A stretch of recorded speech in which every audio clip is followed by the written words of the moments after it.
the dawn of medieval Japan and its epics. Translated from French.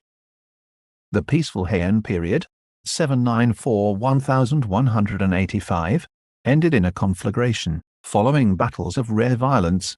Two rival houses, the Taira and the Minamoto, successively ousted the court aristocracy, which possessed neither a sufficient army nor police, and brought about the advent of the feudal regime. Thus begins the Japanese Middle Ages. This period of upheaval was such that one would have to search in the German Middle Ages to find similar confusion. With rosary in hand and sword at the belt.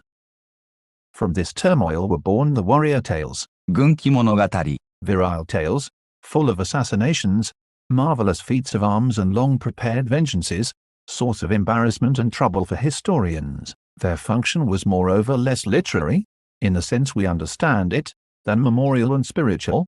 It was above all a matter of appeasing the souls of warriors who had perished in combat and, for the survivors, of seeking meaning in the chaotic events that brought an end to the old order. This function fell to the Biwa monks, 美は法師 or, 美は坊主 generally blind bards. Similar to our troubadours of old, they traveled the country, declaiming in a singing voice the great deeds of the past, draped in monastic robes, doubtless to place themselves under the protection of temples and monasteries.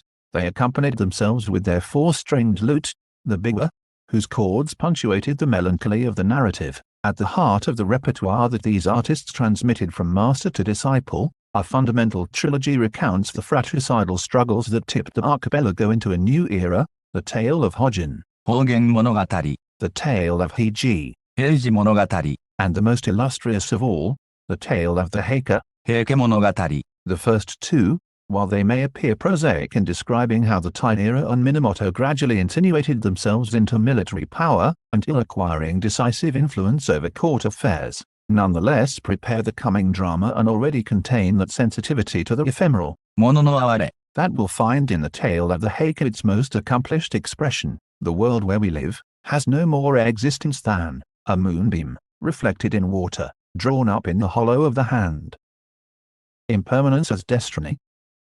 A monumental work, a veritable Aeneid of the internecine struggles and bitter wars that tore apart the two houses, culminating in the Battle of Dan Noura, the 25th of April, 1185. The tale of the Heike nevertheless radically departs from Western tradition. Instead of opening, in Virgil's manner, with arma virumque, arms and the man, the Japanese chronicle recalls from its first line the impermanence of all things.